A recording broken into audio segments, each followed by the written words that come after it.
Hello guys, welcome back to our channel. আজকে তোমাদের সাথে একটা ওয়াটাই ইটিনাডে শেয়ার করব। তো ব্রেকফাস্টে খেয়েছিলাম হচ্ছে পিঠে, মা এটাকে ধুম পিঠে বলে। তো বানাতে অনেকই কষ্ট হয়েছিল, কারণ এটার জন্য একটা কেতলি লাগে। তোমাদের কেতলিটা নষ্ট হয়ে গেছিলো, একটু ফুটো হয়ে গেছিলো, তো জল বেরিয়ে যাচ্ছিলো।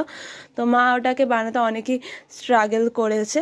লাঞ্চে আমি খেয়েছিলাম এগ কারি, তার সাথে চিকেন কারি আর ফ্রাইড রাইস। তো এগ কারিটা খুবই ভালো হয়েছিল, ঝাল ঝাল টমেটো দিয়ে মা টমেটো পেঁয়াজ দিয়ে করেছিল। আর চিকেন কারিটা অবশ্যই আলু দিয়ে করেছিল মা, খুবই ভালো হয়েছিল। তো এটা থালির ভিডিও আমি আপলোড করেছিলাম, এবার তোমরা দেখতে চাইলে দেখতে পারো, আমি লিঙ্ক দিয়ে দেব।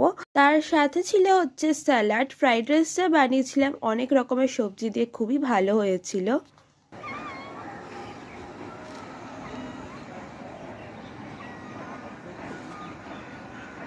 লাঞ্চ করে আমরা চলে যাই ওপরে হাঁটতে। তখন এদের শয়তানি দেখছিলাম, এরা এত এখন শয়তানি করে, সব বিল্ডিংয়ে ওরা দৌড়ে বেড়ায়, এখন ওরা নিচে নামে না। তো দেখতেই পাচ্ছে কত কিউট হয়ে গেছে, বড় হয়ে গেছে ওরা।